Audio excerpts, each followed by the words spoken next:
The Hindus say Nada Brahma, one translation of which is the world is sound. And in a way that's true because everything is vibrating. In fact, all of you, as you sit here right now, are vibrating. Every part of your body is vibrating at different frequencies. So you are, in fact, a chord, each of you an individual chord. One definition of health may be that that chord is in complete harmony. Your ears can't hear that chord. They can actually hear amazing things. Your ears can hear 10 octaves. Incidentally, we see just 1 octave. Your ears are always on. You have no earlids. They work even when you sleep. The smallest sound you can perceive moves your eardrum just 4 atomic diameters. The loudest sound you can hear is 1 trillion times more powerful than that. Ears are made not for hearing, but for listening. Listening is an active skill, whereas hearing is passive. Listening is something that we have to work at. It's a relationship with sound, and yet it's a skill that none of us are taught. For example, have you ever considered that there are listening positions, places you can listen from? Here are 2 of them.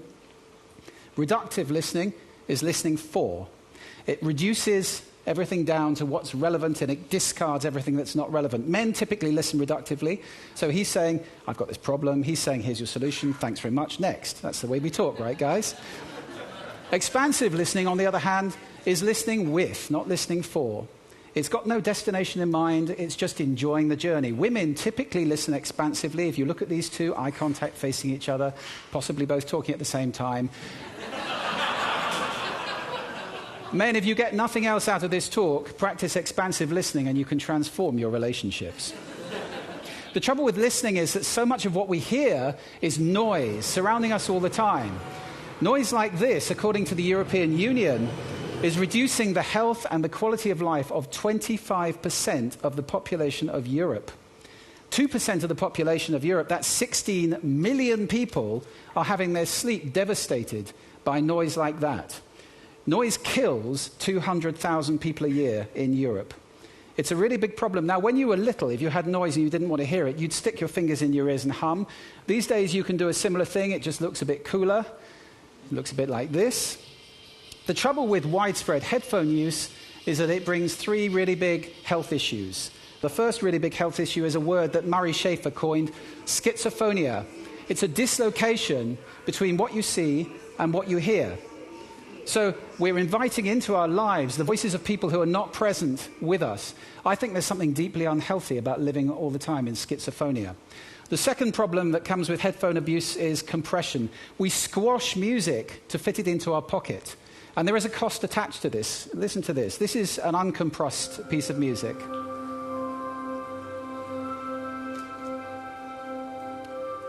And now the same piece of music with 98% of the data removed. I do hope that some of you at least can hear the difference between those 2. There is a cost of compression. It makes you tired and irritable to have to make up all of that data. You're having to imagine it. It's not good for you in the long run. The third problem with headphones is this: deafness. Noise-induced hearing disorder. 10 million Americans already have this for one reason or another. But really worryingly, 16%, roughly 1 in 6 of American teenagers suffer from noise-induced hearing disorder as a result of hearing headphone abuse. One study in an American university found that 61% of college freshmen had damaged hearing as a result of headphone abuse. We may be raising an entire generation of deaf people. Now, that's a really serious problem. I'll give you 3 quick tips to protect your ears, and pass these on to your children, please. Professional hearing protectors are great. I use some all the time. If you're going to use headphones, buy the best ones you can afford, because quality means you don't have to have it so loud. If you can't hear somebody talking to you in a loud voice, it's too loud. And thirdly, if you're in bad sound, it's fine to put your fingers in your ears or just move away from it. Protect your ears in that way. Let's move away from bad sound and look at some friends that I urge you to seek out. WWB, wind, water, birds.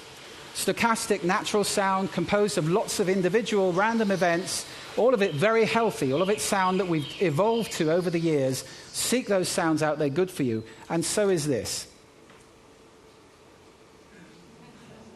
Silence is beautiful.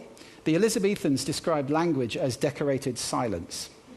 I urge you to move away from silence with intention and to design soundscapes just like works of art.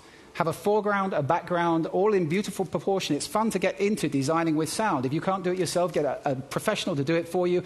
Sound design is the future, and I think it's the way we're going to change the world, the way the world sounds. I'm going to just run quickly through 8 modalities, 8 ways sound can improve health. First, ultrasound we're very familiar with from physiotherapy. It's also now being used to treat cancer. Lithotripsy, saving thousands of people a year from the scalpel by pulverizing stones with high-intensity sound.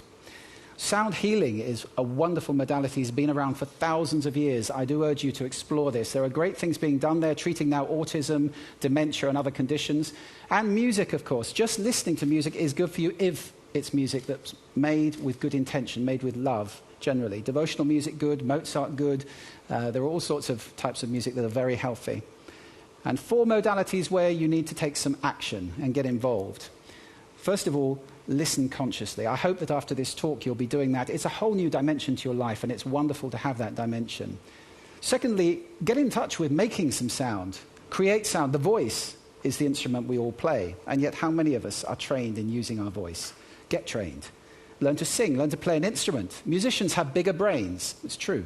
You can do this in groups as well. It's a fantastic antidote to schizophrenia, to make music and sound in a group of people, whichever style you enjoy particularly.